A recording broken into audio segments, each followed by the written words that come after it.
Bonjour à toutes, bonjour à tous. Bienvenue dans cette session donc, sur les budgets publics et sur la prévision des budgets publics. Je suis Hippolyte Dalbis, je suis vice-président du Cercle des économistes, je suis professeur à l'ESSEC aussi et j'ai la chance de présider cette session. Je vous présente les différentes personnes et ensuite on commence les présentations. Donc je vais avoir à côté de moi, je vais vous les présenter un petit peu dans l'ordre dans lequel ils vont intervenir. Je vais avoir Stéphane Sorbe qui est ici. Donc, qui lui est un haut fonctionnaire qui travaille à la direction du Trésor, qui est une des directions principales du ministère des Finances et qui est notamment en charge des prévisions de finances publiques.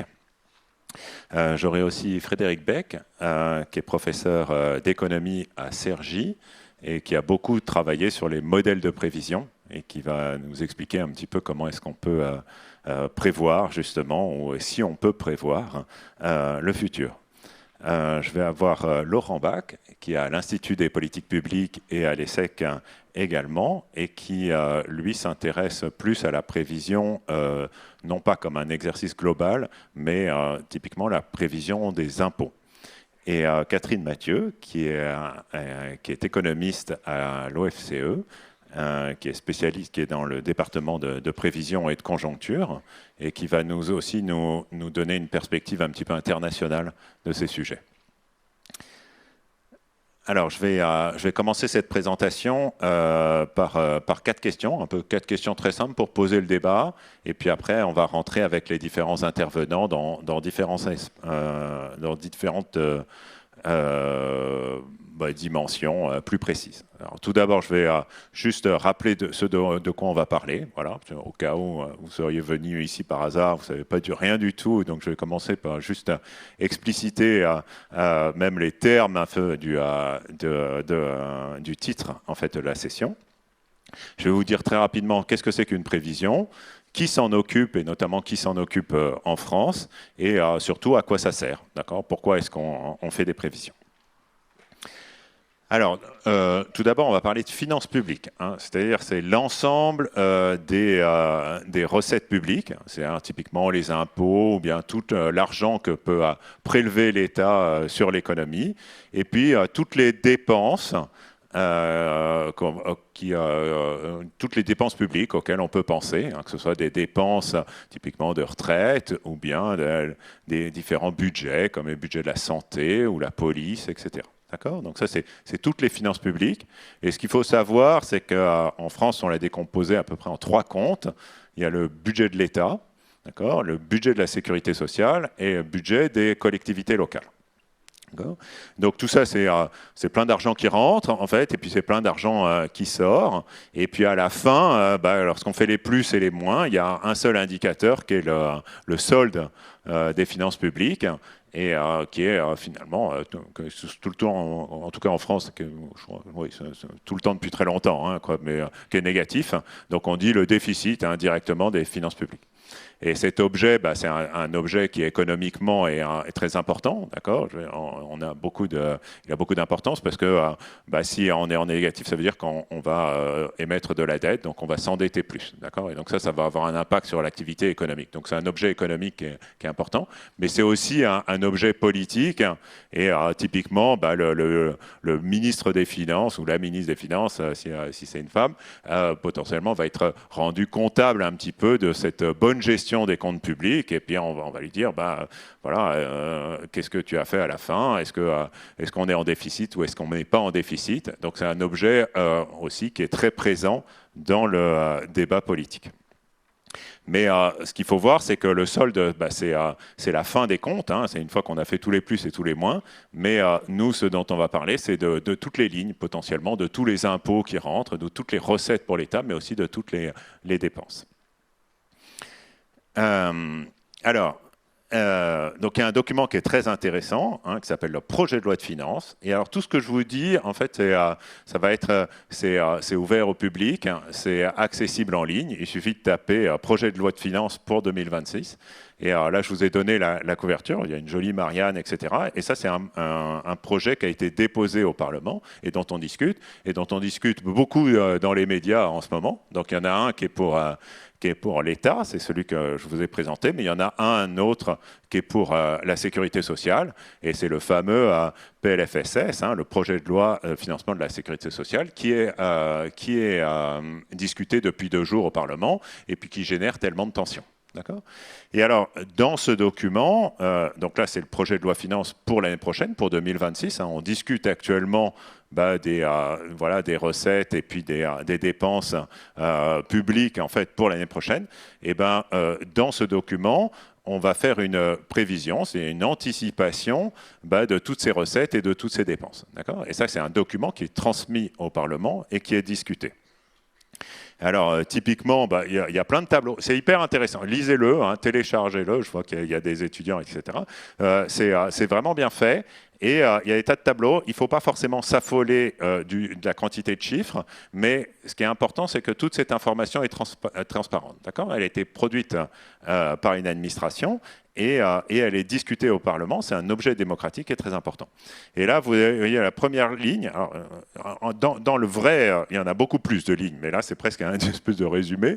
Mais le premier, vous voyez, c'est le solde État, donc ce fameux déficit. Et alors, ce document le prévoit, vous voyez, pour PLF 2026, il prévoit à moins 124,4, alors c'est des milliards, donc on prévoit moins 124 milliards, en fait, sur le solde des finances publiques, c'est-à-dire un déficit à 124 milliards. D'accord ? Et puis vous avez les dépenses, alors il y a pour un peu plus de 525 milliards de dépenses, et puis vous avez aussi des recettes. Alors on le fait, cette prévision, pour l'an prochain, mais on peut le faire aussi pour les années à venir. Et là, il y a un autre document qui est aussi téléchargeable en ligne, etc., qui s'appelle le plan budgétaire et structurel à moyen terme. Donc là, le terme est un peu, c'est un peu long, mais l'administration va aussi faire des prévisions en fait de finances publiques, de solde de finances publiques, mais sur plusieurs années à venir. Et là, c'est pour les années 2025-2029. Et ça, c'est un document qui a été mis en ligne en mars ou en avril de chaque année, et qui est aussi consultable. Et vous avez des tableaux de chiffres comme ça que l'on peut voir. C'est un petit peu l'engagement que l'État français a en termes de finances publiques.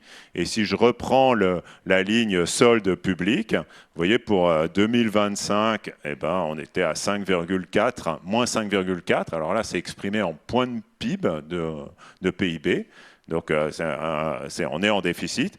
Puis, on se disait que pour 2026, on serait à 4,6 et puis pour 2027, à 4,1% de déficit. Vous voyez, c'est une trajectoire qui était plutôt à la diminution du déficit, quoi.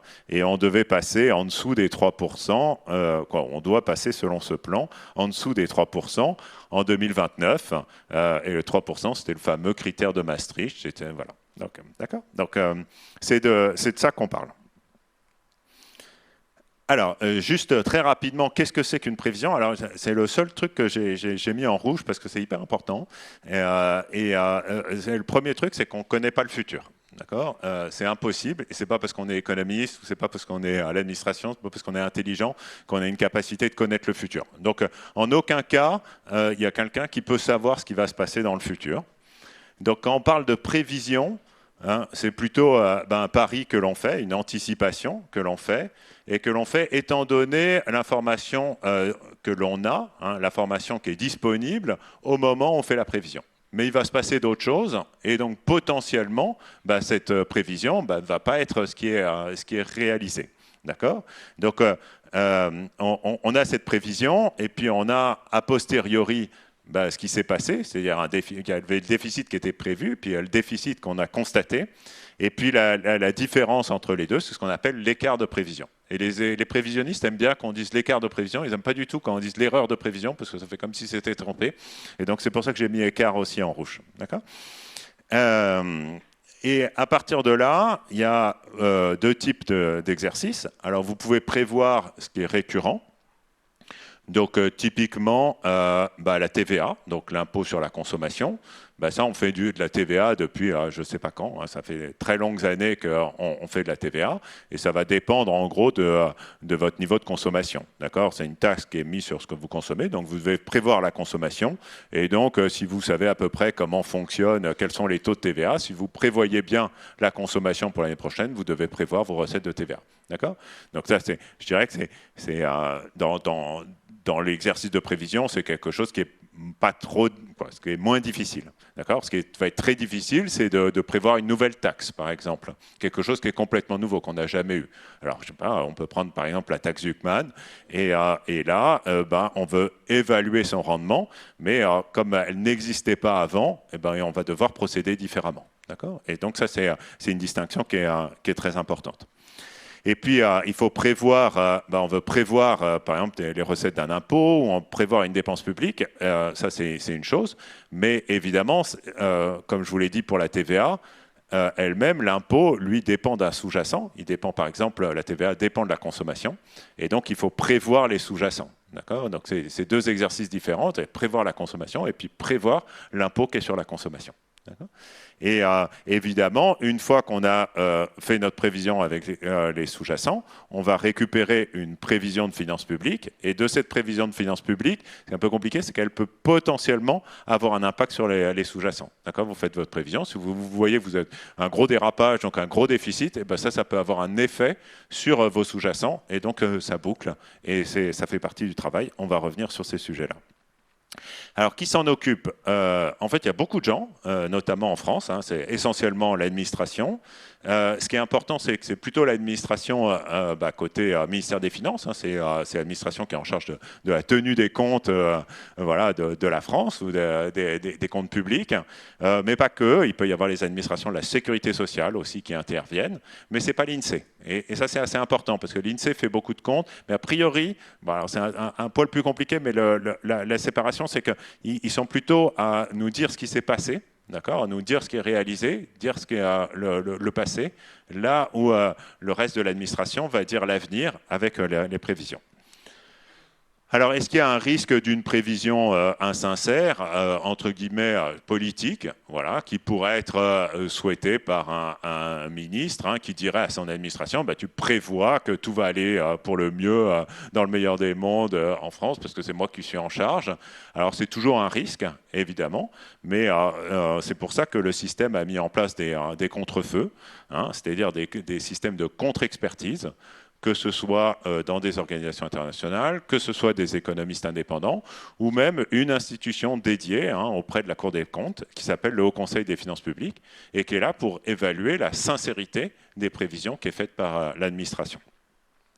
Alors, est-ce qu'il faudrait une prévision qui serait complètement en dehors du politique, une prévision qui serait indépendante du politique ?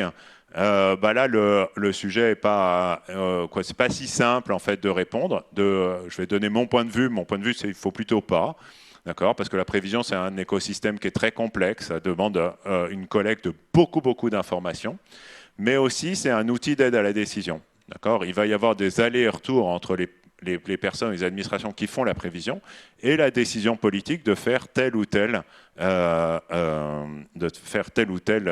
politique publique, d'accord. Le ministre ou le cabinet ministre va dire ce serait bien d'augmenter tel impôt, et puis l'administration va chiffrer, va se dire ça va rapporter tant ou tant, et puis c'est à ce moment-là que finalement on se dit oui, il faudrait le faire ou pas.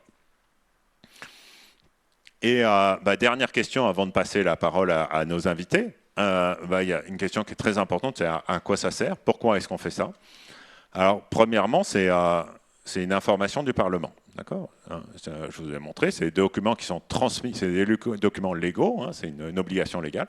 On transmet ça au Parlement, et le Parlement, on le voit en ce moment, peut discuter ou pas du budget. Et il a besoin d'un chiffrage pour discuter du budget. Donc c'est très important, et c'est très important que ce soit bien fait, que ce soit sincère, parce que c'est le gage d'une qualité d'un débat démocratique et puis d'un débat ouvert. Ce qui ne veut pas dire après que les différentes forces ou les différentes composantes du politique vont être d'accord ou pas d'accord, mais c'est important d'essayer de se mettre d'accord sur un chiffrage. C'est aussi un document qui est utile pour la coordination européenne, d'accord. Typiquement, les prévisions à plusieurs années sont transmises à la Commission européenne. Ça fait partie en fait de nos engagements vis-à-vis de la Commission européenne. Ça peut être aussi un signal aux marchés financiers, d'accord, tous ceux qui prêtent finalement, ou les différents créanciers qui prêtent à l'État, veulent savoir un peu ce que l'État français veut faire. Et puis, de façon, je dirais, tout aussi importante et même parfois plus importante, c'est un outil de compréhension de votre économie et de votre système de finances publiques. D'accord ? Être capable de bien prévoir un impôt, c'est aussi le comprendre. Et c'est très important en fait que l'administration qui est en charge de prélever des impôts vous le comprenne bien, d'accord, pour voir quels sont ses effets. Être capable de le prévoir, c'est aussi être capable de prévoir ses effets, et ses effets sur l'économie, sur les gens, etc. Et donc ça, c'est crucial. Voilà, donc je vais passer tout de suite la parole à Stéphane Sorbe, qui va nous dire comment est-ce qu'on fait concrètement. Merci Hippolyte, bonjour à toutes et à tous. Donc Stéphane Sorbe, moi je travaille à la Direction Générale du Trésor, qui est une direction du ministère de l'Économie et des Finances, et je suis chef du service qui s'occupe des finances publiques et des politiques sociales, et dont un des rôles est justement de faire des prévisions de finances publiques. Donc c'est pas un exercice qu'on fait tout seul, hein. Évidemment ça fait intervenir beaucoup de directions de Bercy et beaucoup de services au sein de la Direction Générale du Trésor, mais c'est vraiment nous qui coordonnons cet exercice-là. Et donc moi je vais vous parler d'abord de façon très schématique de la manière dont on fait ces prévisions, voilà quels sont les grands enjeux, et puis après parler des incertitudes autour de ces prévisions, comment on peut en parler, comment on peut les mesurer. Donc d'abord, comment est-ce qu'on fait ces prévisions? Alors j'essaie de faire un petit schéma pour expliquer un peu simplement. Le point de départ d'une prévision de finances publiques, c'est d'abord d'avoir un scénario macroéconomique, c'est-à-dire un scénario sur l'évolution du PIB, l'inflation, la consommation des ménages, le marché du travail, donc l'emploi, le taux de chômage, les exportations, les importations. Voilà, un scénario macroéconomique d'ensemble. Donc on a tout un service qui s'occupe de faire ça, qui fait des prévisions de comment l'économie va évoluer cette année, l'année prochaine. Et sur la base de ce scénario macroéconomique, ce qu'on commence par faire, c'est une prévision de comment les recettes publiques vont évoluer. Et donc, impôt par impôt, on va se poser la question de quels sont leurs déterminants, compte tenu de la manière dont l'impôt fonctionne, de la manière dont, quelles sont les bases qui sont taxées, quels sont les taux qui sont appliqués.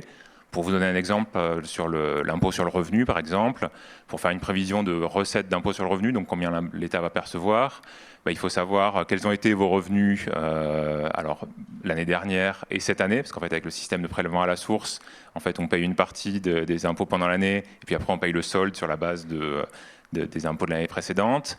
Et donc, il faut savoir vos revenus du travail, donc les salaires qui ont été perçus, les revenus du capital. Il faut savoir quel taux est appliqué à ces revenus, sachant que le taux dépend du niveau de revenu. Donc voilà, on a un certain nombre de maquettes, de modèles qui permettent impôt par impôt de faire ça. Sur la base des hypothèses macroéconomiques qui sont utilisées. Donc par exemple, si on fait l'hypothèse que le marché du travail va bien, qu'il y a beaucoup d'emplois qui sont créés, que les salaires sont dynamiques, ça va faire plus de revenus pour les ménages et donc ils vont payer plus d'impôts sur le revenu à la fin. Donc voilà, la première étape, c'est ça, c'est de dire recette par recette quel est le niveau qu'on peut prévoir. De même sur certaines dépenses, par exemple les dépenses de retraite, il y a un certain nombre de règles, les règles d'indexation par exemple qui dépendent de l'inflation, donc il faut une prévision d'inflation pour pouvoir dire de combien les retraites vont être indexées. Donc ça c'est un premier bloc, et après il y a un deuxième bloc qui est moins automatique, moins spontané, et qui dépend vraiment de choix de politique publique. Et ça c'est le cas de beaucoup de dépenses publiques. En fait il n'y a pas de déterminant macroéconomique. Par exemple si vous regardez les crédits du ministère de la Défense ou les crédits du ministère de la Culture, il n'y a pas de déterminant économique, c'est un choix politique. C'est le Parlement qui vote les crédits qui sont autorisés pour tel ou tel ministère. Donc là-dessus, on fait des hypothèses. On se base sur le budget une fois qu'il est voté, évidemment. Et puis, on contribue à préparer le budget en préparation en amont de son vote. Donc cette partie discrétionnaire, c'est à la fois le niveau de certaines dépenses publiques Et puis les choix qui sont faits sur les impôts, de les augmenter, de les baisser, donc l'effet de, voilà, des hausses de taux de certaines impositions, de création de nouveaux impôts, etc. Donc on intègre aussi des hypothèses sur ces facteurs-là.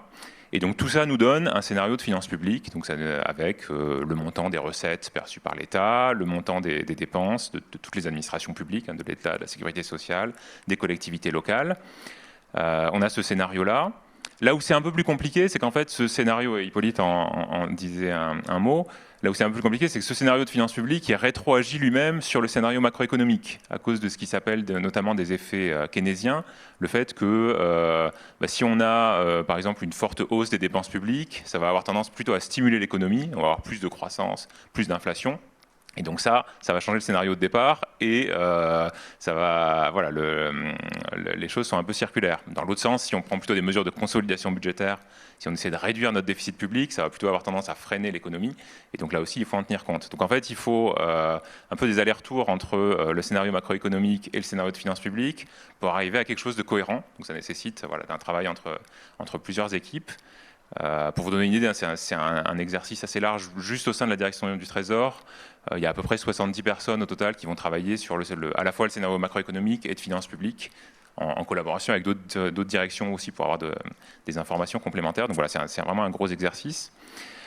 Il est complété aussi en cours d'année par les informations comptables qu'on peut obtenir, c'est-à-dire les rentrées mois par mois, par exemple. On sait combien d'argent rentre dans les caisses et combien d'argent est dépensé. Et donc plus l'année avance, plus on peut affiner les prévisions en fonction de ce qui est effectivement perçu et ce qui est effectivement dépensé. Et il y a un peu deux grands types d'exercices. Il y a des exercices qui sont vraiment préparatoires, un peu internes à l'administration, dont le but est justement de préparer le budget. Et donc ça va être quelques mois avant la préparation avant le moment où le gouvernement dépose le budget au Parlement, ça va être de dire où est-ce qu'on en est des compteurs à date, quel est le déficit là en l'état actuel des politiques. Et donc on va avoir ces échanges-là. Donc l'administration va présenter au ministre l'état des compteurs et en disant, alors quand on est dans une période où on essaie de réduire le déficit, en général, on va dire là, on n'y est pas tout à fait, donc il va falloir prendre des mesures d'économie supplémentaires si vous voulez atteindre la cible que vous êtes fixée. Et donc après, il y a tout un travail pendant les mois qui suivent pour essayer de trouver des mesures et puis, in fine, présenter un budget qui respecte les cibles visées. Donc il y a ce type d'exercice qui est purement interne, vraiment de construction du budget. Et puis après, il y a l'exercice du budget lui-même qui est déposé au Parlement avec un scénario macroéconomique et un scénario de finances publiques qui sont cohérents entre eux. Et puis il y a une dernière chose qui tient plus de l'objectif, par exemple sur des scénarios de moyen terme, quand on dit, comme Hippolyte le montrait, qu'on vise de ramener le déficit public sous les 3% en 2029, c'est pas ce qui se passe si on fait rien. C'est un objectif qui nécessite de prendre des mesures dans cette année et les années qui viennent pour arriver à atteindre cet objectif-là. Donc c'est pas du tout c'est à la fois une prévision et un objectif. Donc ça, c'est un peu la manière dont on construit ces prévisions. Après, je voulais vous montrer rapidement 3 graphiques pour parler plus des incertitudes autour des prévisions, qui sont très très larges. Ce premier graphique, c'est pour montrer que la croissance des recettes des administrations publiques, elle peut s'écarter de ce qu'on peut attendre compte tenu de la croissance de l'activité. Donc l'activité, c'est le PIB, l'activité économique. Donc sur ce graphique-là, vous avez en rouge la croissance spontanée des prélèvements. Donc c'est en fait la manière dont les recettes augmentent, les recettes fiscales augmentent, en éliminant l'effet des mesures nouvelles, pour dire, voilà, c'est hors hausse et baisse d'impôts, voilà comment les recettes croissent. Et en bleu, vous avez la croissance du PIB. Et donc on voit que c'est assez corrélé quand même. Donc quand l'activité économique progresse, en général, les recettes économiques progressent. Mais ce qu'on voit, c'est qu'il y a aussi des écarts. Et par exemple, en 2021, en 2022, on a plutôt eu une croissance plus dynamique des recettes que du PIB. Et on a plutôt eu des bonnes surprises. Donc on était des surprises favorables sur les recettes. Et en 2023-2024, on a plutôt l'inverse. On a plutôt eu des mauvaises surprises sur les recettes, une sorte de contre-coup en partie de ce qui s'est passé en 2021-2022, qui était en partie anticipé, mais qui a été plus prononcé que ce qu'on anticipait. Et donc voilà, ça montre. Alors, c'est un schéma très très agrégé. On fait les prévisions vraiment impôt par impôt, mais au niveau agrégé, ça montre qu'on peut avoir ce genre de surprise à la fois à la hausse comme à la baisse. Le deuxième graphique que je voulais vous montrer, c'est pour essayer d'illustrer si les prévisions ont un biais ou pas, et avec l'idée que voilà, il y a toujours des écarts entre la prévision et la réalité, hein, comme le disait Hippolyte aussi, c'est inhérent à l'exercice de prévision. Mais ce qu'on veut essayer d'éviter en tant que prévisionniste, c'est de se tromper systématiquement dans le même sens, parce que ça montrerait qu'en fait, on n'intègre pas bien ce qui se passe, qu'on a un biais. Et donc ce que je vous montre là, c'est un graphique du Haut Conseil des finances publiques qui regarde depuis 2004 les écarts entre la prévision du gouvernement qui est sous-jacente au budget et le réalisé. Et donc vous voyez qu'il y a des barres positives et des barres négatives, ça veut dire qu'il y a des erreurs dans un sens et des erreurs dans l'autre. Et quand on regarde un peu en moyenne sur longue période, en fait, il n'y a pas vraiment de biais, c'est-à-dire que la moyenne des écarts est à peu près nulle. Donc c'est plutôt rassurant sur le fait qu'il n'y a pas de biais dans la prévision. Après, ça ne veut pas dire qu'il n'y a pas d'erreur ou d'écart année après année. Et après, le dernier graphique que je voulais vous montrer, c'est un graphique qui c'est une nouveauté de cette année. En fait, on a essayé de renforcer l'information autour des incertitudes de prévision. Et donc, c'est un graphique qui montre l'incertitude de prévision autour du déficit qui est dans le budget pour 2026, tel qu'il a été déposé au Parlement le mois dernier, là, qui est en train d'être discuté. Donc, vous voyez qu'on prévoit pour 2025 un déficit de 5,4%. Après 5,8% de déficit en 2024. Donc on est sur une trajectoire de réduction progressive du déficit. Et vous voyez qu'en 2026, on prévoit un déficit de 4,7%. Donc on poursuit cette réduction du déficit. Mais ce qu'on voit aussi, c'est que la fourchette d'incertitude, donc c'est un graphique en éventail qui montre les intervalles de confiance autour de la prévision, on voit que l'incertitude est large. À la fois encore sur 2025, alors que l'année est quand même assez avancée, et encore plus sur 2026. Et ce qu'on essaie de capter là, c'est l'incertitude de prévision elle-même. C'est-à-dire, est-ce qu'on arrive bien à prévoir l'évolution spontanée des recettes et des dépenses? Ce n'est pas l'incertitude politique autour des mesures. C'est-à-dire, c'est en faisant l'hypothèse que le budget tel qu'il a été présenté et adopté, voilà l'incertitude autour du déficit qui en résulte. Après, si dans les débats parlementaires, par exemple, certaines mesures d'économie ne sont pas votées, et que ça nous décale la cible de déficit, par exemple, de 4,7%, on garderait la même incertitude autour de cette nouvelle cible. Et c'est un peu là-dessus que je voulais finir, c'est le fait que alors ces prévisions-là, c'est très important pour éclairer le débat, et voilà, on fait les prévisions du mieux qu'on peut. À la fin, ce qui est encore plus important, c'est les choix politiques qui sont faits et donc les mesures qui sont prises pour réduire le déficit ou pas. C'est-à-dire que c'est pas les prévisions en elles-mêmes qui permettent de réduire le déficit, c'est vraiment les mesures d'économie qui peuvent être prises pour réduire le déficit. Et voilà, c'est ça qui est un message important à retenir aussi. Et juste pour conclure, si vous voulez aller plus loin sur ces sujets-là, un peu de pub pour certains documents à la fois qu'on a produits dans le ministère et d'autres. Un document de travail de la Direction générale du Trésor qui revient sur la manière dont on construit les prévisions de finances publiques, donc de manière beaucoup plus détaillée que ce que j'ai pu faire là. Une publication Trésor Éco, qui est aussi de la direction, qui revient sur les prévisions de 2023 et 2024 pour essayer d'expliquer les écarts entre la prévision qu'on avait faite initialement et ce qui s'est réalisé, en essayant de revenir un peu impôt par impôt sur les grands écarts. Et puis le dernier papier que je voulais citer, c'était sur une étude du Haut Conseil des finances publiques, donc cette institution indépendante qui analyse les prévisions du gouvernement, qui a fait ce retour sur les prévisions du gouvernement sur les 20 dernières années. C'est de cette publication-là qu'est extraite le graphique que je vous ai montré. Voilà, je m'arrête là, merci beaucoup. Ok, merci. Non, c'est plutôt l'autre que je veux, en fait. Ouais, voilà, merci. Donc, je passe maintenant la parole à Frédéric Beck, qui va nous expliquer comment on traite ces prévisions, comment on fait une prévision. Bien, bonjour à toutes et à tous, tout d'abord. Donc, je suis professeur de sciences économiques à l'université de Cergy-Paris et j'ai également été membre du Haut Conseil des finances publiques entre 2019 et 2023. Donc pendant une période assez agitée en ce qui concerne le suivi des finances publiques. Donc moi, je vais concentrer ma participation aujourd'hui sur un sujet qui, bien sûr, peut sembler technique, mais qui est fondamental pour le bon fonctionnement de nos finances publiques. C'est l'évaluation du réalisme des prévisions macroéconomiques. Donc c'est le premier bloc du premier graphique de Stéphane, le bloc en vert. C'est le point de départ des prévisions de finances publiques, c'est la situation macroéconomique, donc croissance, inflation, etc. Et donc, comme c'est indiqué, comme vous pouvez le voir sur la diapositive, en France, c'est ce mandat l'évaluation du réalisme des prévisions proposées par le gouvernement est un mandat qui a été confié au Conseil des finances publiques, qui a été créé assez récemment finalement, puisque sa création date de 2012, suite au traité sur la stabilité, la coordination et la gouvernance de l'Union européenne. Alors ce qui est important, c'est que l'objectif est très simple, enfin simple, oui, la formulation est simple, mais à la fois c'est un objectif crucial, c'est évaluer la crédibilité, la plausibilité ou la sincérité, enfin il y a beaucoup de termes pour ça, des prévisions économiques, plutôt macroéconomiques, proposées par le gouvernement dans l'élaboration de son projet de loi de finances. Donc, comme on l'a déjà évoqué, chaque année, le gouvernement doit préparer un budget, enfin pas qu'un d'ailleurs, mais on va dire le budget pour l'année suivante, PLF, dont on parle beaucoup en ce moment, mais aussi les plans pluriannuels et typiquement le projet de loi de programmation des finances publiques à 5 ans.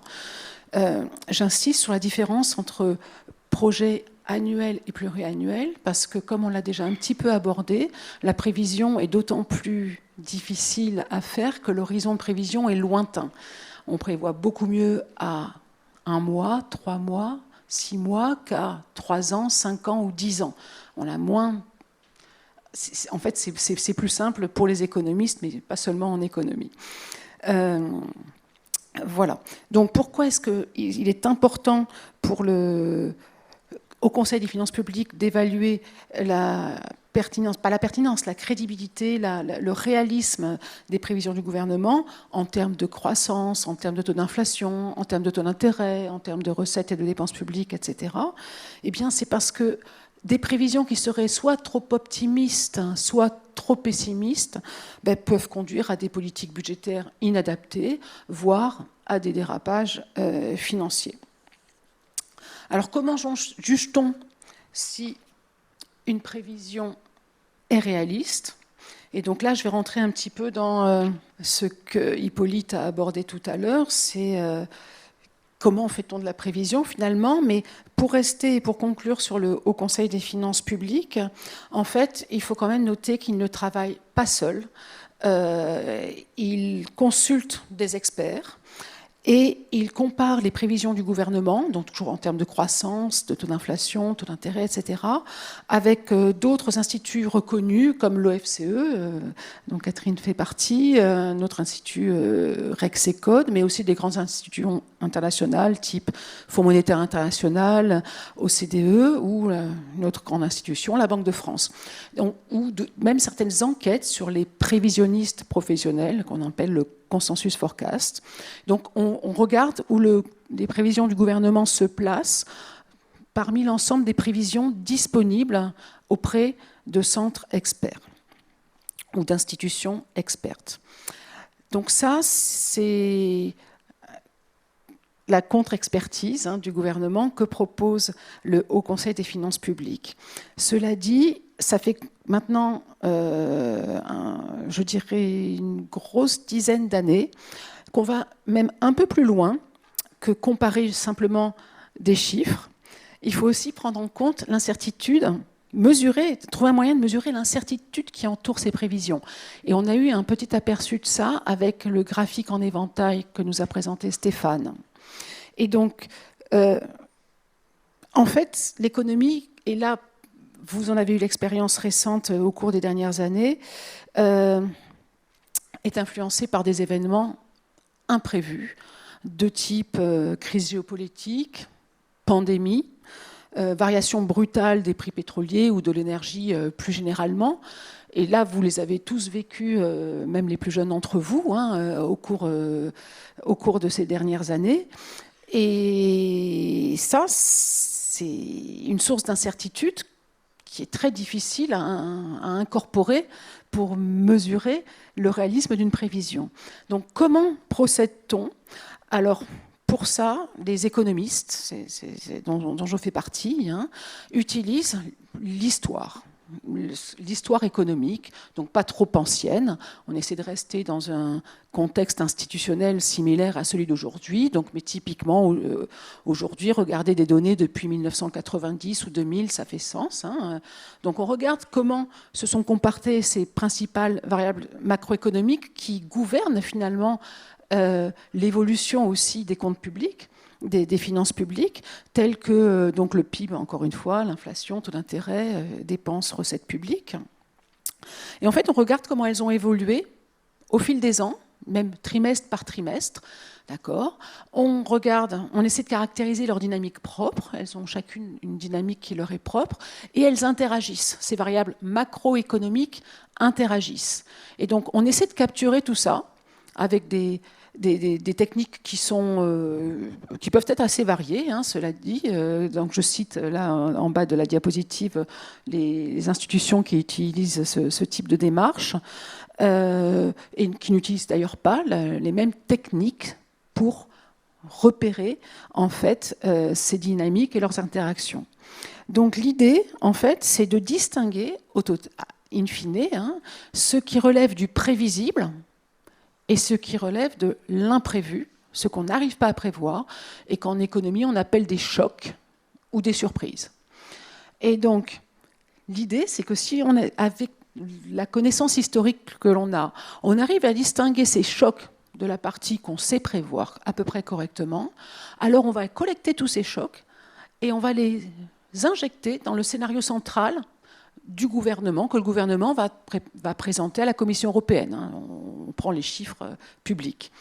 Donc on va imprimer ces chocs que nous, on a observés sur le passé, sur la trajectoire centrale, le scénario privilégié par le gouvernement, et on regarde ce que ça pourrait donner. Par exemple, si on avait une crise de type Covid en 2028, non pas que je la souhaite, hein, loin de là, mais on peut maintenant, on sait maintenant que ce type de choc, ça peut faire de gros écarts sur le taux de croissance du PIB. On a eu un gros plongeon suivi d'une grosse remontée de l'activité nationale française en 2020-2021, enfin surtout en 2020. D'accord ? Donc on sait que ce type de choc a pu se produire. Bon, on n'espère pas. Ça s'est produit une fois sur 100 observations. Si on parle en trimestriel, mais ça s'est produit une fois, rien n'exclut que ça se reproduise. Donc on va lui donner ce poids-là et on va faire une trajectoire si, par exemple, ce choc se reproduit dans 3 ans. Et ça va nous donner un autre solde budgétaire, et ça va nous donner une autre dette en points de pourcentage de PIB, en points de PIB, pardon. Voilà. Et donc ça nous donne un éventail des possibles, parce que parfois il y a des mauvaises surprises, mais parfois des bonnes surprises. En ce moment, par exemple, les prix du pétrole sont relativement bas. Les prix du pétrole sont une variable qui sont extrêmement difficiles à prévoir. Donc chaque fois qu'il y a un gros mouvement, c'est pris comme un choc. Hein. Voilà. Donc il y a des bonnes et des mauvaises surprises. Donc ça va nous donner, en injectant ces différents chocs, ça va nous donner un éventail des possibles, en fait, sur les trajectoires futures, sur les trajectoires prévues, un éventail des possibles, à la hausse comme à la baisse. Et c'est comme ça qu'on calcule ces fameux graphiques en éventail, comme celui que vous a montré Stéphane tout à l'heure, et comme ceux que je vais maintenant vous montrer. Donc là, il s'agit d'un exemple pour la France. Donc ce sont les fameux fan charts, ou graphiques en éventail, que j'ai réalisé avec une collègue. Donc c'est très récent, hein, c'est sur des données qui s'arrêtent à fin 2023.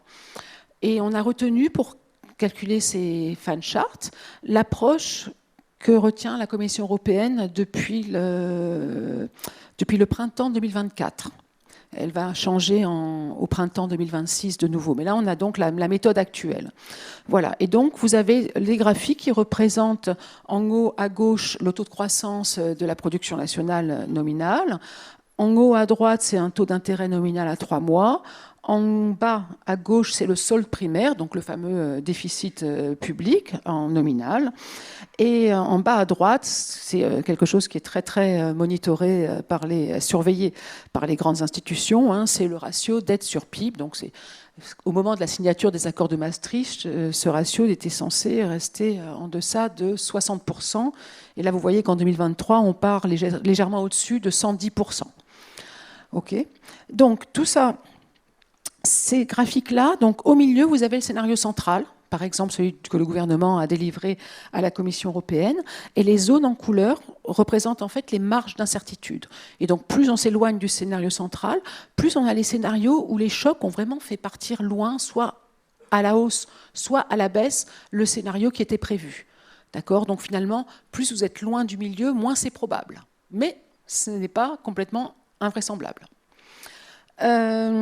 Donc, ce qu'on remarque, surtout ici, je pense c'est dans le graphique en bas à droite, j'espère que vous le voyez bien, c'est que pour la dette, comme vous l'a montré tout à l'heure Stéphane, mais pour le ratio dette sur PIB, en fait, les marges d'incertitude s'accroissent quand l'horizon du temps s'allonge, l'horizon de prévision s'allonge, pour la simple raison que les erreurs et les chocs, pas les erreurs, les chocs, les surprises s'accumulent année après année. Et la dette, c'est un stock, ça accumule les flux de déficit public ou de surplus budgétaire, hein, selon les années. Mais les chocs, eux, ils s'accumulent dans la dette. Donc l'incertitude, au total, finit par s'accroître au fil du temps. Et donc pour conclure, en fait, je vous donne un autre exemple d'une nouvelle règle européenne qui a été adoptée en juin 2024, si je ne me trompe pas. Et donc ça, c'est pareil, c'est les calculs de l'incertitude qui permettent en fait, de répondre à la Commission européenne lorsqu'elle vous demande, voilà, est-ce que vous allez satisfaire cette règle ?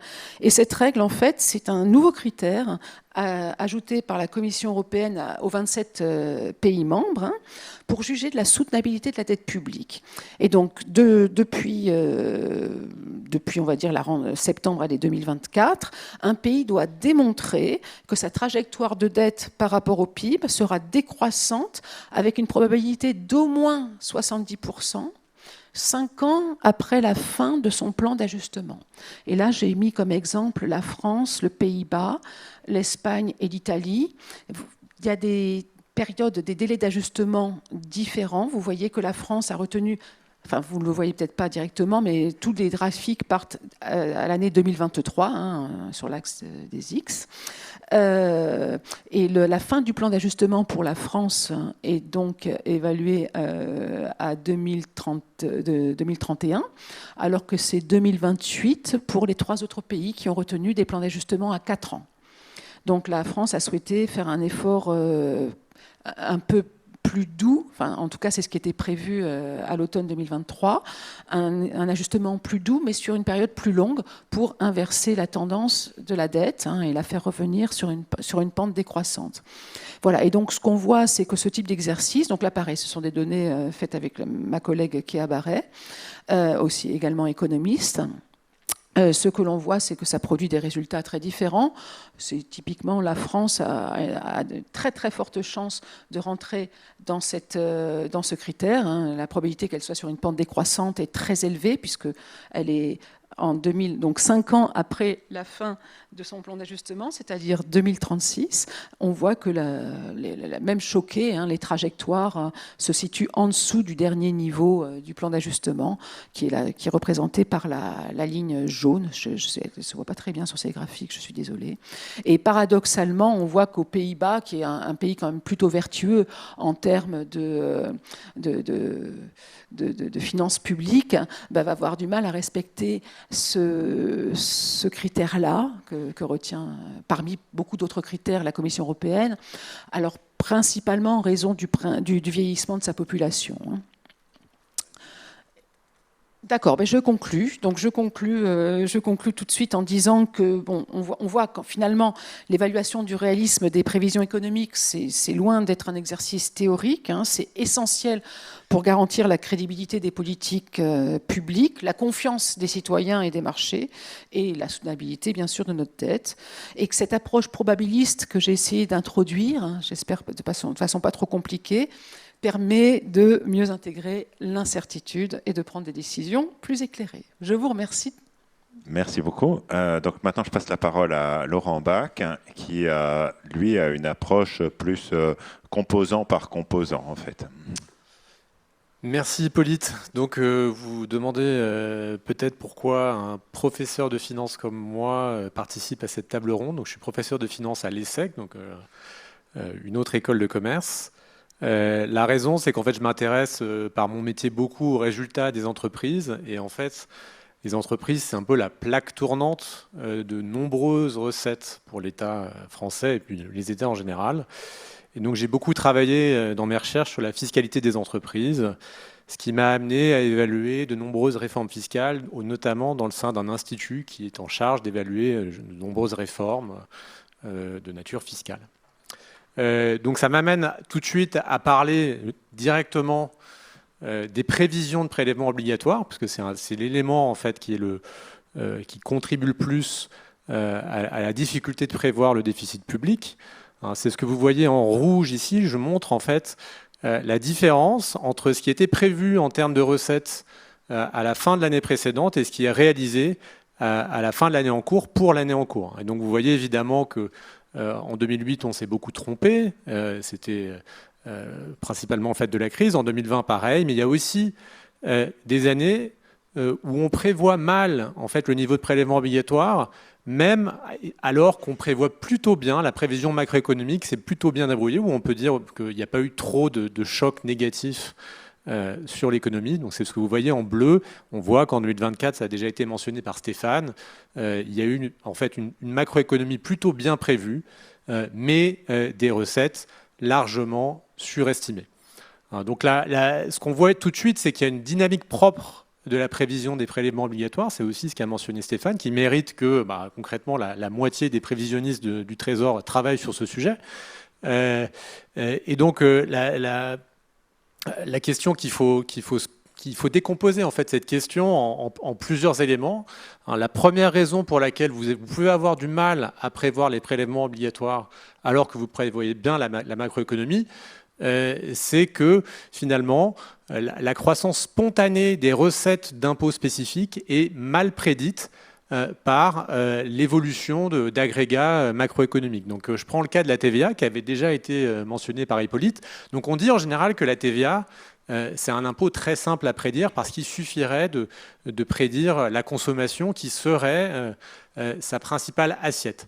En fait, ce que je vous montre là, c'est en rouge ce qu'on essaie de prévoir quand on essaie de prévoir les recettes de TVA, c'est pas exactement la consommation. En fait, c'est une moyenne de plusieurs agrégats, consommation des ménages, investissement des entreprises et aussi des administrations publiques locales, parce qu'en réalité, la mécanique de cet impôt est bien plus complexe qu'elle ne semble de prime abord. Par exemple, quand vous payez un loyer, vous ne payez pas de TVA sur vos loyers.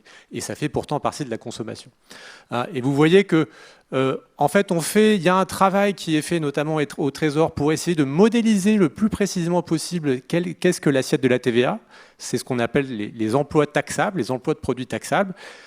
Jusqu'à 2021, en fait, cette modélisation a très bien fonctionné. Vous voyez que la courbe bleue, c'est-à-dire les recettes effectives de TVA et la modélisation de l'assiette de cette TVA se suivaient presque parfaitement. Mais depuis 2021, en fait, on la prévoit finalement assez mal. Et notamment ces dernières années, en fait, la croissance qui était modélisée, la croissance de la consommation, la croissance de l'investissement a systématiquement été supérieure de plusieurs points souvent à la croissance effective des recettes. Donc c'est ça, pour en fait résoudre ce problème, il suffit justement pas de bien prévoir la macroéconomie, puisque c'est ce qu'on ferait avec la courbe rouge. En ayant une courbe rouge parfaite, en fait, vous voyez bien qu'on n'aurait quand même pas rattrapé en fait, la croissance des recettes de TVA effectives. Et ça, c'est parce qu'il faut bien comprendre structurellement comment fonctionne le circuit économique qui génère de la TVA. Ça demande beaucoup de données microéconomiques, de données administratives qu'il faut mettre ensemble, qu'il faut mettre à jour régulièrement pour mettre à jour les modèles qui permettent ensuite de savoir comment évolue l'assiette de TVA. Donc on voit tout de suite l'intérêt, pour de la prévision qui semble correspondre à des agrégats, de faire monter des données administratives microéconomiques qu'utilisent notamment beaucoup de microéconomistes comme moi, des chercheurs qui travaillent en parallèle avec l'administration un peu sur les mêmes données de plus en plus. Donc ça, c'est le sujet, si j'ose dire, de prévoir l'évolution des recettes de prélèvements obligatoires lorsque en fait, rien ne change dans l'appareil législatif, mais on voit bien dans l'actualité qu'évidemment, chaque année, les députés et le gouvernement qui prépare le projet de loi introduisent systématiquement des changements dans la législation fiscale. Et donc, il y a évidemment une incertitude supplémentaire. Et ce, même lorsqu'en fait la seule chose qui change dans la loi, c'est l'augmentation du taux d'un impôt bien connu. Donc là, je prends l'exemple des dividendes parce qu'en 2013, le gouvernement Hollande a décidé d'augmenter très sérieusement le taux d'imposition à l'impôt sur le revenu des dividendes. Et il espérait, en tout cas dans les documents budgétaires, on espérait que ça générerait environ 400 millions d'euros de recettes supplémentaires. Pour le faire, qu'est-ce qu'on fait? On considère que l'assiette des dividendes n'allait finalement pas réagir spécifiquement à cette hausse d'imposition et on applique le nouveau taux, en gros, à l'assiette précédente. Mais ce qu'on voit là, et ça c'est un peu ce que font les microéconomètres maintenant de manière routinière, c'est essayer de regarder l'effet causal de l'augmentation d'imposition des dividendes sur les dividendes qui sont effectivement distribués par les entreprises. Et ce que vous voyez en rouge, c'est les entreprises qui subissent de fait l'imposition des dividendes supplémentaires, et en bleu, les entreprises qui ne la subissent pas. Et on voit qu'en fait, clairement, la hausse de l'imposition a eu un effet très négatif sur la distribution de dividendes.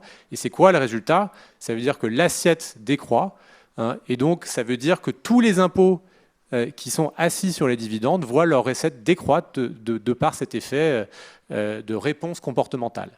Et concrètement, là, qu'est-ce que ça veut dire? Ça veut dire que si on avait pu prendre en compte ces réponses comportementales, on aurait prédit que la hausse d'imposition des dividendes n'aurait pas augmenté en 2013 les recettes de 400 millions, mais les aurait diminuées de 900 millions d'euros.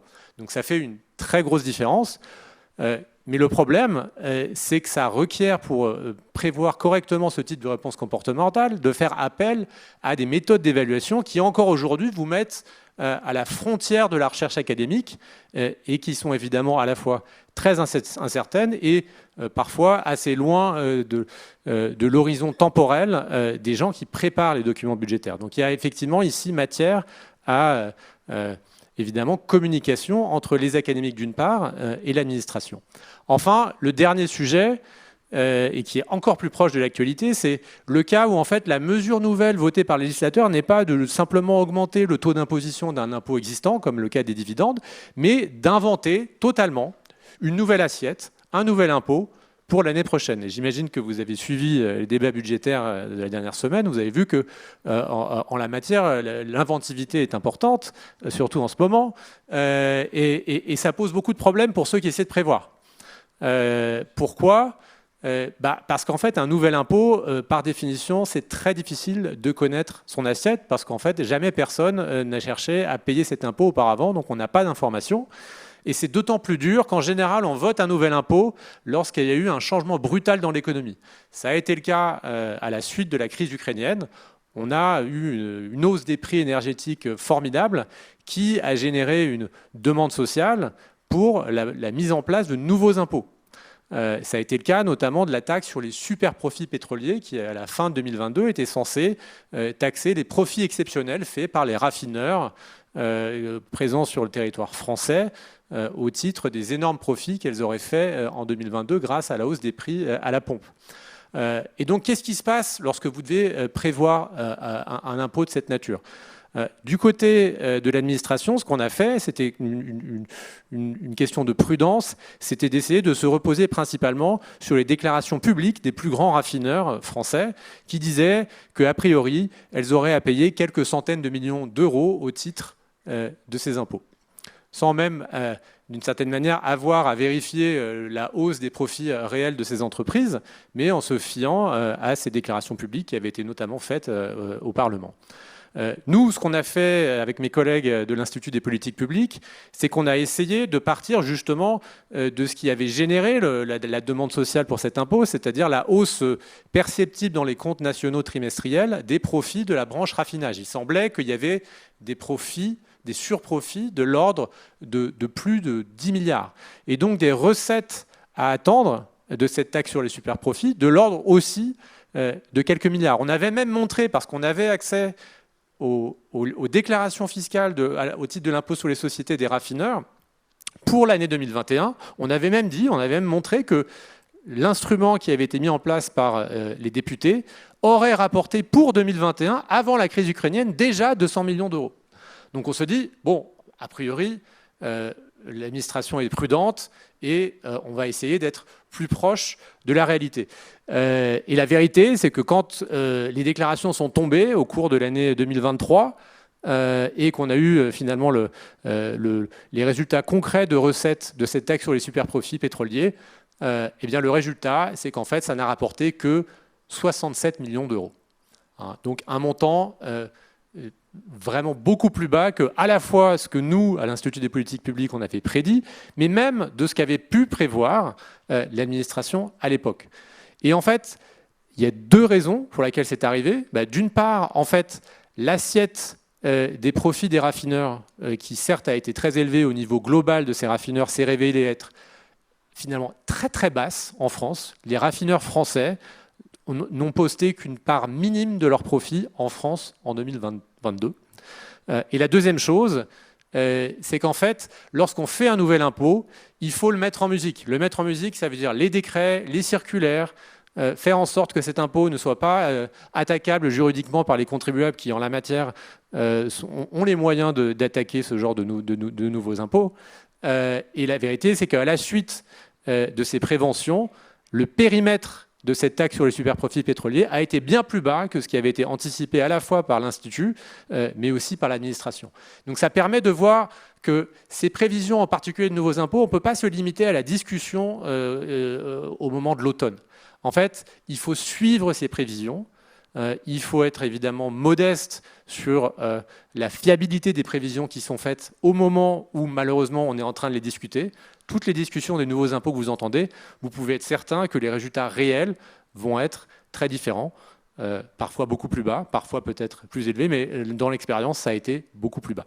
Donc c'est tout l'intérêt de ce suivi, d'avoir plusieurs types d'expertise, à la fois académiques et administratives, juridiques, pour pouvoir faire ces prévisions.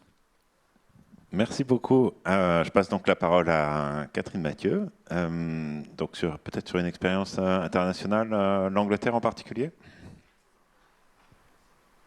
Oui, en fait, si vous permettez, je vais commencer par un élément sur la France pour reprendre plusieurs des éléments qui ont été abordés par les précédents intervenants.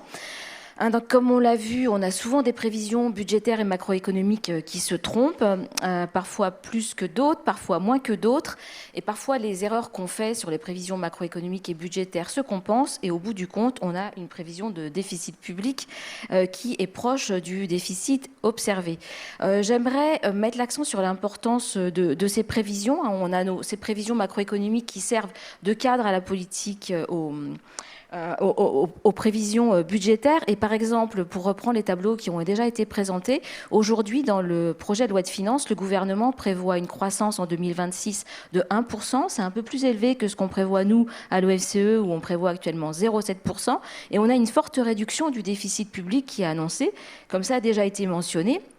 Et si on prolonge cette réduction des déficits à l'horizon de 2029, bien, on voit qu'il faut faire un très fort ajustement budgétaire pour arriver à réduire les déficits, comme on s'y engageait auprès de la Commission européenne, à moins de 3% du PIB en 2029, et à stabiliser la dette publique, voire à commencer à la faire réduire à partir de 2029. Et qu'est-ce que ça veut dire derrière? C'est qu'il y a un fort ajustement structurel, c'est-à-dire du moins dans le projet actuel, il y aurait une forte baisse des dépenses publiques hors charge d'intérêt rapportées au produit intérieur brut. Vous voyez dans le tableau qu'on passerait de 54,6% du produit intérieur brut cette année à 51,8% du PIB seulement en 2029, et qu'on aurait une baisse aussi des prélèvements obligatoires. Donc au total, les prélèvements obligatoires qui représentaient en 2025 43,6% du PIB représenteraient une hausse des prélèvements obligatoires représenterait 44,6% du PIB en 2029.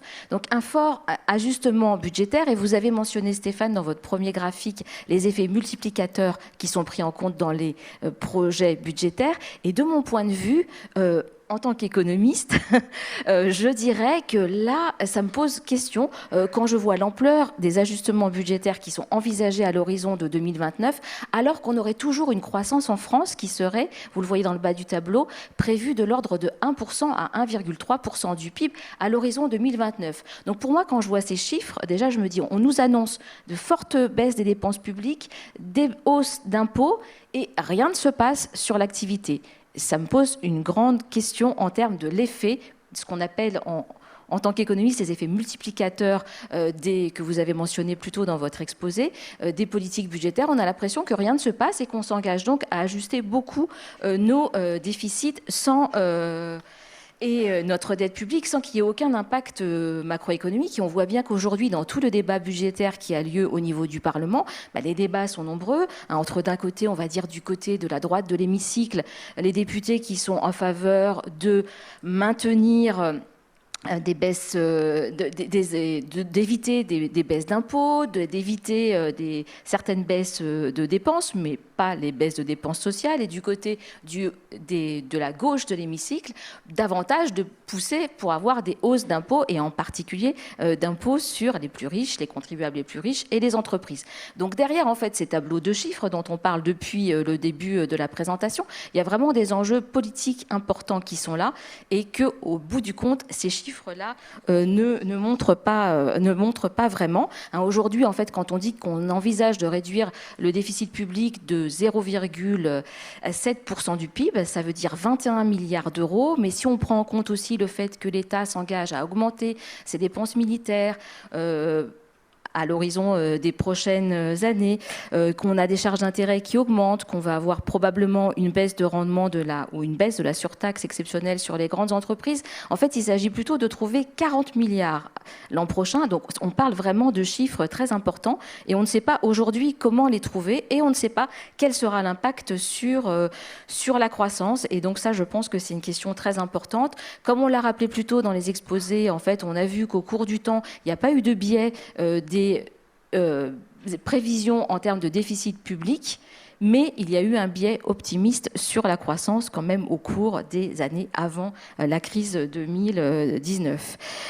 Donc on a cette question qui se pose, qui est très importante pour nous, de respecter des contraintes pour nous en France en termes de finances, de déficit et de dette publique. On a d'un côté le Haut Conseil des finances publiques qui vérifie si les budgets sont réalistes ou pas, et on a de l'autre côté la Commission européenne qui nous demande de faire des efforts budgétaires à l'horizon de 2029, des efforts budgétaires qui me paraissent véritablement très importants. Et quand je vois les graphiques que Frédéric, vous nous avez présentés avec des trajectoires de finances publiques, je pense qu'il faut bien avoir à l'esprit que derrière, ça veut dire que vraiment on s'engage à réduire de façon importante nos dépenses publiques et voire à augmenter nos impôts. Et vraiment, comment va-t-on faire cela aujourd'hui, alors qu'on a beaucoup de questions qui se posent en Europe en matière de défense? On a besoin de dépenser plus, en matière de modèle social européen, de transition écologique. Et est-ce qu'aujourd'hui, au cœur de nos réflexions, on devrait vraiment se poser la question de la baisse de la dette publique, de la crédibilité de la trajectoire de la dette publique, alors qu'on est dans une situation où on n'a pas d'inflation, on n'a pas de déficit extérieur au niveau de la zone et on n'a aucune coordination qui se met en place au niveau européen pour essayer d'élargir les politiques qu'on pourrait mener de façon plus coordonnée au niveau européen. Et par exemple, quand on parle d'imposition sur les plus riches ou les grandes entreprises, on pourrait imaginer des impôts qui se mettraient en place au niveau européen, qui pourraient changer la donne sur un certain nombre d'éléments. Alors c'était ce que je souhaitais dire en première réaction sur la question française. Et si je vais maintenant sur le côté plus européen, et en particulier en faisant un focus sur l'exemple du Royaume-Uni. Alors au Royaume-Uni, on a eu au début des années 2010 la création d'un office indépendant, l'Office for Budget Responsibility, qui a été créé pour effectuer à la fois les prévisions budgétaires et assurer l'évaluation ex post des réalisation par rapport aux prévisions. Alors c'était un élément, en fait, cet OBR, il a été créé parce qu'on se posait la question, enfin certains se posaient la question, suite à la mise en place de règles budgétaires qui avaient été mises en place au Royaume-Uni au début des années 2010, en particulier par le ministre des Finances de l'époque, Gordon Brown, d'instaurer une règle d'or des finances publiques où on dit que l'État ne va s'endetter que pour investir et que les dépenses courantes vont être financées par les recettes courantes. Et cette règle devait s'appliquer sur l'ensemble du cycle économique sur un horizon de 5 ans. Et cet horizon de 5 ans posait la question, comment vous mesurez votre cycle économique? Quelle est la croissance potentielle que vous avez pour mesurer votre cycle économique? Et ça,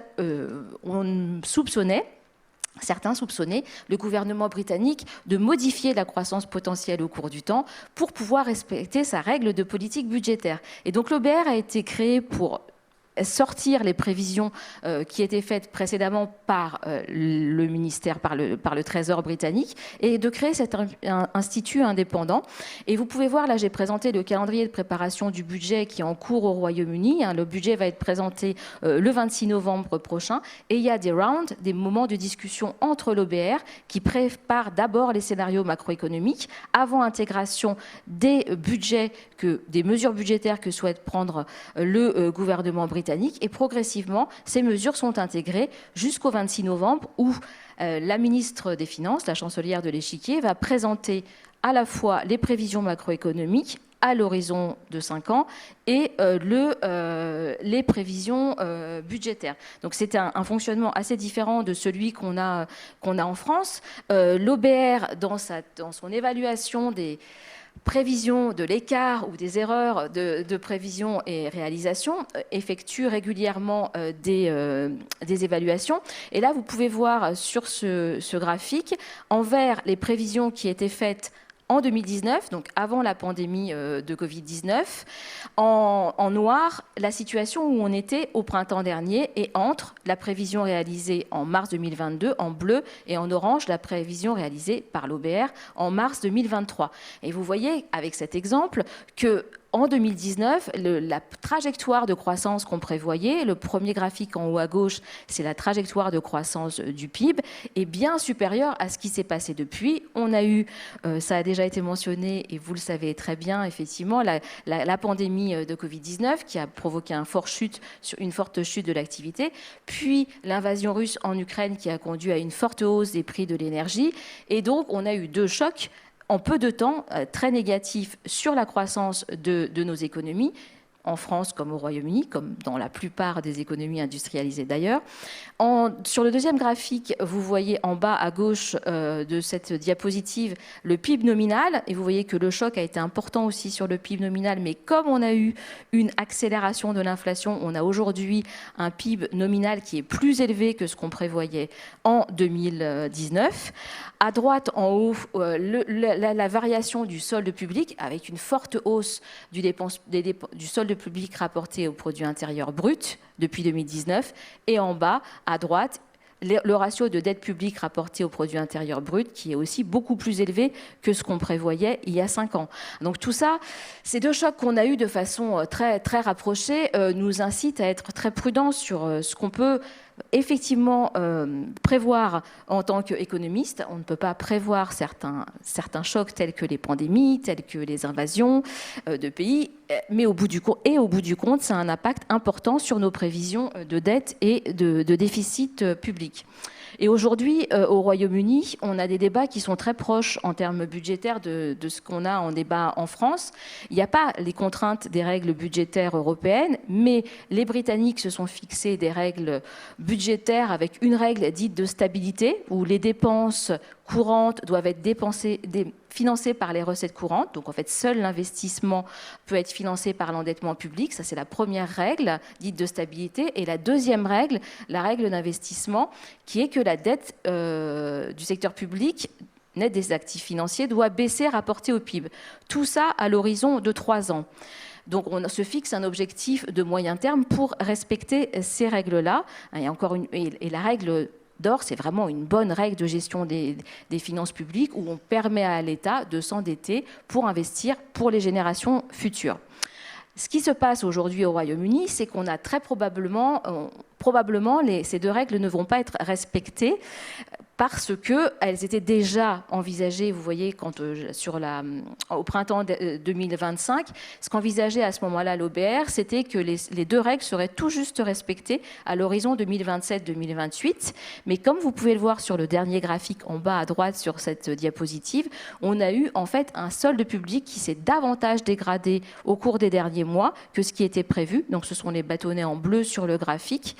La prévision, c'était le pointillé en noir. Donc on est aujourd'hui dans une situation où on a accumulé un déficit plus élevé que ce qui était prévu au cours, dans le cadre du précédent budget. Et aujourd'hui, il y a un grand débat au Royaume-Uni, c'est comment faire pour réduire les déficits publics qui sont à peu près du même ordre que ceux qu'on a en France rapportés au PIB, et la dette publique est un peu plus faible, mais pas très différente non plus.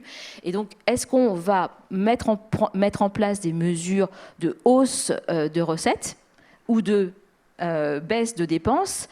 Il y a au Royaume-Uni une majorité claire au Parlement pour un parti, qui est le Parti travailliste, mais le Parti travailliste s'est déjà divisé au cours des derniers mois sur le type de mesures qu'il fallait envisager pour réduire les déficits. La chancelière a dû revenir sur un certain nombre de mesures qu'elle avait envisagées pour réduire des prestations, pour permettre aux retraités de se chauffer, pour réduire des prestations handicapées. Et aujourd'hui, on s'engage vers un grand débat sur est-ce qu'il faut augmenter l'impôt sur le revenu et comment, est-ce qu'il faut augmenter les cotisations sociales salariées et comment. Donc derrière tous ces chiffres, pour conclure, le plus important, c'est que derrière, il y a des décisions de politique économique qui sont prises et qui vont avoir un impact sur les ménages, sur les entreprises, sur l'ensemble de l'économie. Merci. Ok, merci. Merci à tous pour l'attention. On sait que c'est un domaine assez technique, mais en même temps, c'est un domaine très politique. Et moi, je le vois en fait aux questions qui me sont arrivées. J'ai eu une pluie de questions. Donc, on va essayer de tout répondre. Et je vais vous les donner les uns après les autres, un peu comme ça. Mais je trouve que c'est important de tout répondre. Il y a des questions qui sont vraiment sur la question de la prévision. Comment on prévoit, il y a des questions sur les chocs, etc. Et puis il y a plein de questions de politique publique, est-ce qu'il faudrait faire ci ou est-ce qu'il faudrait faire ça? Et alors c'est pas directement de la prévision, mais en fait ça l'est. Parce que lorsqu'on fait des prévisions, lorsqu'on analyse, on essaye de prévoir l'impact d'une mesure, de fait, on formule la décision, d'accord? Dire si l'impôt Zuckman, ça va rien rapporter ou bien ça va rapporter beaucoup, c'est pas pareil, d'accord? Et ça peut emporter la décision, d'accord? Donc c'est pour ça que je vais quand même poser les questions qui sont un peu un peu en dehors de l'exercice pur de prévision. Et ce que on va essayer de faire, parce qu'il nous reste une petite quinzaine de minutes, c'est de répondre à tout. Et donc, je vais vous demander de répondre assez vite. D'accord? Alors, la première question, alors je les lis telles que je les reçois. La TVA sociale finançant la baisse des cotisations salariales permettrait-elle un compromis pour le budget 2026? Alors, est-ce qu'il y a quelqu'un qui s'en sent? Alors, c'est toi qui t'étais un peu engagé sur la TVA. Donc, engagé, oui, c'est vrai que je suis l'expert de la TVA à cette table. Alors, le problème de la TVA sociale, c'est ce qu'on appellerait le bouclage, parce qu'en fait, quand on augmente la TVA, en fait, on espère qu'en augmentant la TVA, on va baisser les cotisations et donc augmenter le pouvoir d'achat des salariés. Le problème, c'est qu'en augmentant la TVA, vous augmentez le prix de la plupart des biens à consommer qui sont consommés quand même principalement par les salariés. Et donc les salaires réels n'ont pas forcément augmenté du feu de Dieu. Donc l'avantage qu'on cherche, il n'est pas aussi simple que ça. L'avantage, c'est qu'on pense qu'on va, entre guillemets, faire un peu payer les salariés étrangers qui vont payer... qui vont pas payer justement la TVA sur les produits qu'on leur vend, mais qui vont payer parce que les biens importés vont eux avoir leur prix augmenté. Mais c'est un effet un peu de second tour et donc et qui est difficile à estimer. Et donc à vrai dire, voilà, ce genre de débat, il existe depuis une trentaine d'années et on n'est toujours pas un peu sorti de cette question que finalement en économie fermée, ça ne change pas grand-chose. Ok, merci. Voilà. Alors, deuxième question. Pour réduire la dette sur le long terme, vaut-il mieux une politique de rigueur ou une politique keynésienne de relance? Alors, Catherine, ça va être pour vous. C'est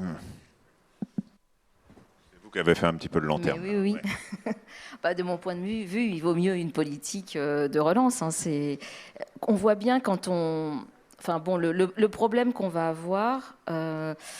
Si encore une fois, là je reprends cette vision très résumée des perspectives budgétaires à moyen terme, si on applique une austérité très forte pendant plusieurs années, le risque c'est qu'on ait beaucoup moins de croissance du PIB que ce qu'on anticipait, et donc on ne se retrouve pas avec 1% de croissance ou 1,2% comme c'est actuellement prévu dans les perspectives budgétaires à moyen terme du gouvernement français, mais qu'on ait une croissance à zéro, voire une récession. Or, si on n'a pas de croissance, on va avoir une augmentation, toutes choses égales par ailleurs, de notre dette par rapport au PIB. Donc pour moi, il faut un peu plus de politique keynésienne. Alors, je vais laisser Stéphane. Ouais. Merci, ouais, je vais faire le contrepoint là-dessus. Non, déjà, il faut quand même rester conscient qu'on a un niveau de déficit qui est très élevé, hein, à 5,8% du PIB en 2024. Le niveau de déficit qu'il faut pour avoir un ratio de dette à peu près stable, c'est environ 3% du PIB. Donc en fait, tant qu'on a un déficit qui est supérieur à 3% du PIB, ce qui correspond aux règles européennes, ça veut dire que notre ratio de dette augmente chaque année. Et donc en fait, on est dans une situation qui n'est pas soutenable. Donc en fait, voilà, on sort de différentes crises, de Covid, énergie, inflation, avec cette situation-là. Mais en fait, pour restaurer une soutenabilité, il faut qu'on ramène notre déficit sous les 3%. L'objectif, c'est de le faire d'ici à 2029, donc ça laisse quand même le temps de lisser l'effort pour pas affaiblir trop brutalement l'économie. Mais il y a quand même un moment où il faut prendre ces mesures. Et peut-être pour rebondir sur le point que faisait Catherine Mathieu tout à l'heure, sur le scénario macroéconomique qui est sous-jacent, qui est justement sur cette diapositive-là, effectivement, il table sur une croissance autour de 1% ou un peu supérieure à 1% sur les années qui viennent. Bon, alors on sait tous qu'il y a beaucoup d'incertitudes dans un sens comme dans l'autre. Il tient compte du fait qu'il y aura effectivement un ajustement budgétaire sur la période, en tout cas c'est l'objectif, donc ça vient peser sur les perspectives de croissance, et c'est bien pris en compte. Mais dans l'autre sens, on estime qu'il y a encore des capacités de rebond de l'économie, notamment suite aux crises de ces dernières années. Je voulais donner 2 exemples là-dessus. Le premier, c'est que le taux d'épargne des ménages est particulièrement élevé depuis la crise Covid. On est à peu près 4 points plus haut qu'avant crise. Et tous les prévisionnistes, depuis la crise Covid, depuis la crise inflationniste, pensent que le taux d'épargne des ménages va se normaliser, va redescendre. Alors, ça fait un petit moment qu'on l'espère et que ça ne vient pas. Mais malgré tout, voilà, la plupart des gens continuent à penser que ça va se normaliser. Et ça, c'est un facteur de reprise de l'économie. Le deuxième facteur, c'est sur les exportations. Il y a un certain nombre de chaînes de valeur qui ont été un peu désorganisées par les différentes crises, notamment dans le domaine aéronautique, et qui sont en train de bien redémarrer, mais on pense qu'il y a encore du potentiel de rattrapage là-dessus. Et d'ailleurs, la croissance du PIB au 3e trimestre, là, les chiffres qui ont été publiés la semaine dernière, qui étaient assez positifs, 0,5% de croissance, ça a été notamment tiré par cette reprise dans le secteur aéronautique. Donc voilà, on pense qu'il y a des marges de reprise qui viennent compenser un peu l'effet de ralentissement qui est lié aux mesures budgétaires. Alors, ok, il y aura plein d'autres questions qui seront sur le sujet, donc c'est pour ça que je passe à une autre. Alors, la suivante, c'est un choc de la taille d'une guerre mondiale est-elle comptée dans la mesure de l'incertitude ?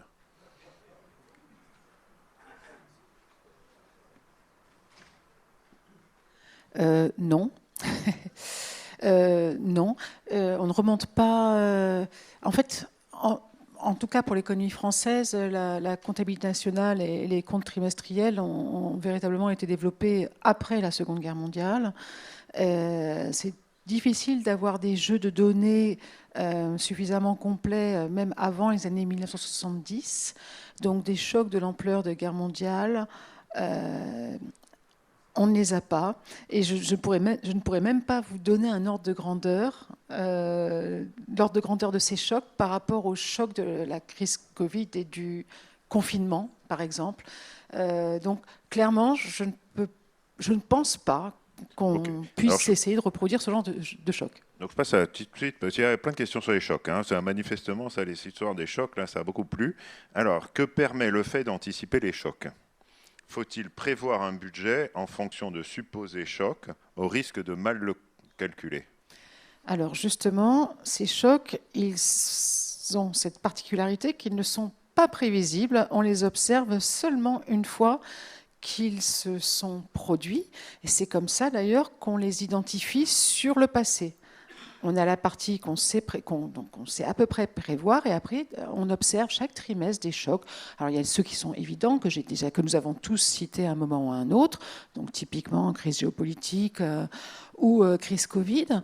Mais chaque trimestre, il y a des chocs à la hausse ou à la baisse, qui sont la partie qu'on ne sait pas encore prévoir, pas assez bien. Peut-être que les outils du futur, de mesure du futur, nous permettront de les prévoir mieux. Mais en fait, donc non, on ne peut. Tout ce qu'on peut dire, c'est que si des chocs du type de ceux qui se sont produits dans le passé se produisaient à l'avenir, alors on pourrait avoir tout cet éventail des possibles pour toutes les variables qui vous intéressent. Voilà. C'est la limite de ce que l'on peut faire aujourd'hui, de façon raisonnable.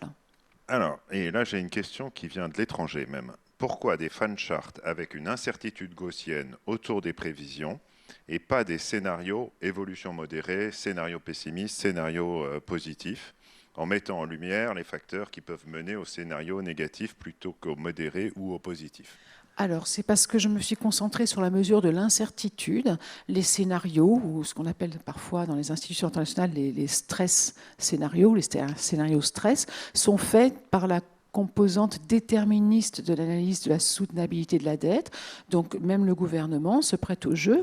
Il y a un scénario central qu'on pense être le plus plausible, le plus normal, on va dire, mais il regarde également comment évolueraient les comptes publics en cas d'un choc inflationniste, en cas d'un choc sur les taux d'intérêt américains. Enfin, il y a plein de situations de stress qu'on peut, qui donnent d'autres scénarios qui ne sont pas le scénario de base. Donc ça fait partie de ce qu'on appelle la composante déterministe de l'analyse de la soutenabilité de la dette. Moi, ces fan charts se concentrent sur la partie stochastique. Je ne sais pas si ça répond à la question. Ça va. Si je peux juste dire un mot très vite là-dessus, parce qu'on a on a ces nouveaux graphiques, ces nouveaux fan charts aussi dans les documents budgétaires et notamment dans le rapport économique, social et financier, qui est si vous voulez aller voir dans les documents budgétaires, c'est vraiment un des documents c'est celui qui raconte les prévisions à la fois macroéconomiques et de finances publiques. Donc c'est un document qui est annexé au projet de loi de finances. Et en fait, dans ce document-là, donc on présente ce type de graphique, mais il y a aussi une analyse un peu qualitative des risques. Donc il y a aussi l'histoire des principaux risques qui est racontée dedans. Donc c'est une approche à la fois quantitative avec ces graphiques, mais aussi qualitative où on raconte l'histoire. J'ai oublié un point de la question qui était sur les fan charts gaussiens. Et donc, non, mais je vais aller très vite, mais pour dire que c'est quasiment plus d'actualité, que la Commission européenne, depuis le printemps 2024, n'adopte plus cette stratégie-là. À la BCE, à la Banque centrale européenne, ce n'est plus le cas. La Banque de France est en train de monter sa propre analyse. Ce n'est pas dans les distributions gaussiennes. Donc pour notre auditeur étranger, le gaussien n'existe presque plus. Voilà. Donc pour tous les lycéens là, qui en maths voient les courbes gaussiennes, finalement, on peut leur dire que ça ne sert à rien. C'est ça, ou plus tard. Quoi. Alors, qu'est-ce que j'avais d'autre? Pourquoi présente-t-on toujours le déficit public en pourcentage du PIB alors que, voilà, je finis pas, c'est présenté comme ça, mais c'est présenté aussi d'autres façons, d'accord? Tous les documents permettent d'avoir tous les ratios que l'on veut, et là, je pense que justement, les prévisionnistes, l'administration, mais ou les instituts de prévision permettent de recalculer ça. C'est vrai que c'est une convention de parler comme ça, parce qu'on a l'habitude, mais c'est pas une façon de biaiser le débat. Alors, les erreurs récentes sur l'évolution du budget... Peut-être juste en complément, c'est surtout que ça permet de faire des comparaisons entre pays. Parce que quand on parle aujourd'hui d'un déficit, par exemple, qui pourrait être de 5,4% du produit intérieur brut en France, on sait qu'on a un critère à respecter de Maastricht qui est de 3% du produit intérieur brut. Et ensuite, on peut comparer tous les déficits des différents pays. Chaque déficit en euros ou en monnaie nationale, rapporté à la production intérieure brute du pays, nous permet d'avoir des ordres de grandeur comparables. Alors, les erreurs récentes sur l'évolution du budget sont-elles de nature politique ? Alors non, il y a effectivement, il y a eu, on en a un peu parlé en 2023, en 2024, des surprises négatives sur le budget, notamment sur l'évolution des recettes publiques. C'est la conjonction d'un certain nombre de facteurs qui se sont tous cumulés en fait. On a notamment l'inflation qui s'est réduite plus rapidement que prévu. Alors ça, c'était plutôt une bonne nouvelle d'un point de vue économique, mais ça veut dire qu'en fait, un certain nombre de recettes qui dépendent assez directement de l'inflation, elles ont freiné. Par exemple, les recettes de taxes sur la valeur ajoutée ont ralenti, alors que dans le même temps, les dépenses, alors à moyen long terme, moins il y a d'inflation, moins il y a de dépenses, mais l'effet est moins immédiat. Certaines prestations sociales ou les retraites sont indexées sur l'inflation de l'année précédente, par exemple. Donc ça, c'est un premier facteur qui a nui aux prévisions. Le deuxième, c'est que la croissance du PIB s'est effectivement bien tenue sur cette période-là, mais la composition de cette croissance a été assez différente de ce qui était anticipé. Il y a notamment eu plus d'exportations, moins de consommation des ménages. Et moins de consommation des ménages, en fait, ça veut dire moins de recettes de TVA. Et donc, en fait, à croissance donnée, on a eu moins de recettes que ce qu'on aurait pu espérer. On a eu des déceptions sur l'impôt sur les sociétés, qui est un impôt qui est toujours très très volatile, très très dur à prévoir, parce que les bénéfices des sociétés, voilà, c'est pas lié si directement que ça à des agrégats macroéconomiques. Donc voilà, il y a souvent des gros écarts dans un sens ou dans l'autre. Et là, ces années-là, c'est tombé plutôt dans le mauvais sens. Il y a eu des dynamiques spécifiques à certains secteurs notamment. Et puis un quatrième facteur, et je m'arrêterai là, c'était les dépenses des collectivités locales qui ont été plus dynamiques qu'anticipées. Là aussi, c'est assez dur à prévoir parce qu'autant les dépenses de l'État et de la sécurité sociale sont bien définies dans un budget et donc en fait on peut les suivre assez directement. Les collectivités locales, ça dépend d'énormément de décisions au niveau local, de toutes les communes, les départements, les régions. Et en fait, là, les dépenses se sont révélées de manière un peu transitoire, plus élevées que prévu dans ces années de sortie de crise. Et donc, en fait, le cumul de tous ces facteurs-là fait qu'il y a eu d'assez gros écarts sur les prévisions, in fine, sur ces années-là. Mais c'était des écarts de nature technique, quoi, des erreurs, des écarts de prévision. Laurent, un mot ? Juste un point là-dessus, je pense qu'effectivement, le caractère politique de la prévision, il n'est pas avéré. En fait, ce qui est avéré et ce qui est vraiment politique, c'est la réaction à l'erreur. C'est le pilotage de l'erreur par le législateur, par le gouvernement. Qu'est-ce que ça veut dire ? Ça veut dire que quand vous avez une erreur qui va dans le bon sens, c'est-à-dire le déficit est plus bas que prévu, vous êtes plus susceptible, entre guillemets, de dépenser l'erreur pour en profiter que de rattraper votre erreur quand le déficit est plus élevé que prévu.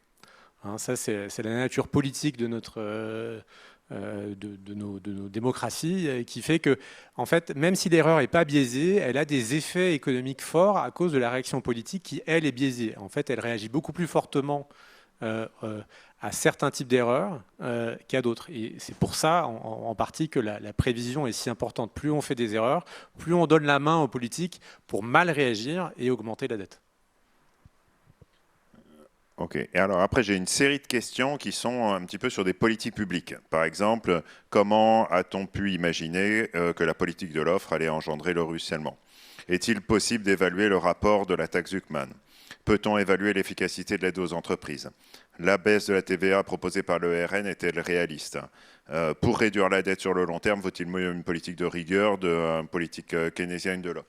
Ouais, j'ai toute une série de questions comme ça, et ce qu'on va faire pendant les quelques minutes qui nous restent, je vais demander à chaque intervenant un petit peu d'essayer de réagir, non pas à chacune des questions spécifiquement, mais de voir comment est-ce que l'analyse des prévisions peut aider à éclairer le débat public ou à répondre à ces questions. Qui veut commencer ? Stéphane. Je peux commencer. Alors, c'est plein de bonnes questions et c'est plein de sujets très intéressants, mais qui mériteraient presque... Mais très franchement, c'est 2 minutes sur les 4, donc ça fait 30 secondes chaque. Oui, je vais être très très bref. Mais c'est plein de questions qui mériteraient chacune une session à part entière.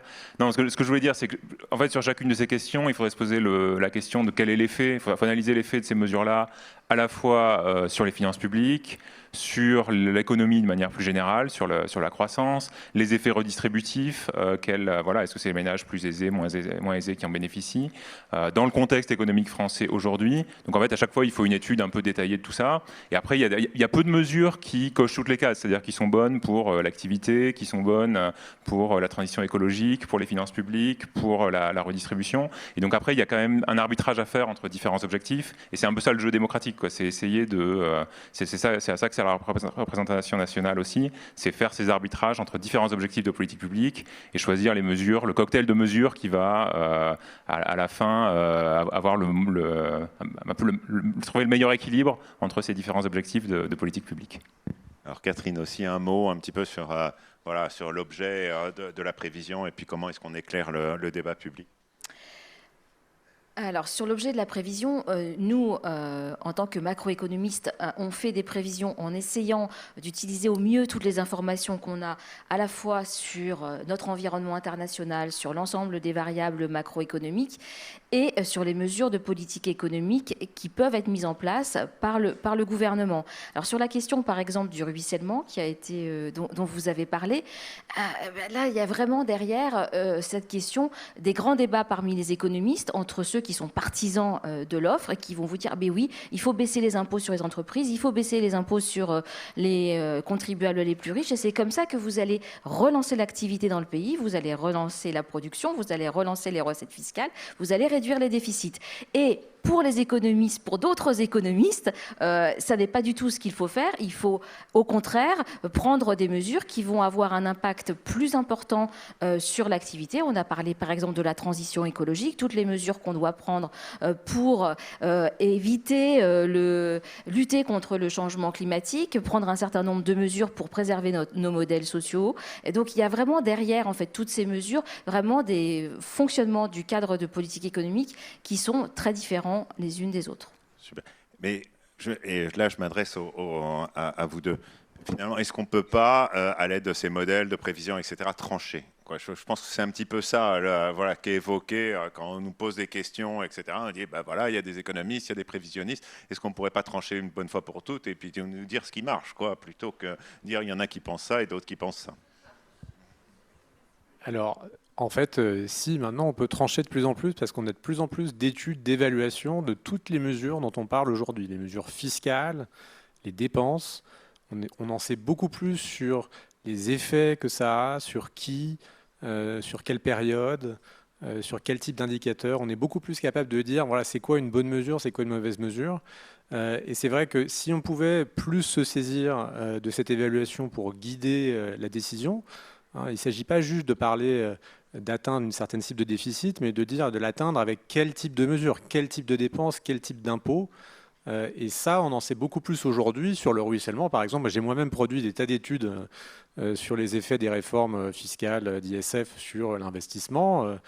C'est des choses qui, j'espère, informent le débat et permettent justement qu'on arrête de simplement dire, voilà, il y en a certains qui pensent ceci et certains qui pensent cela.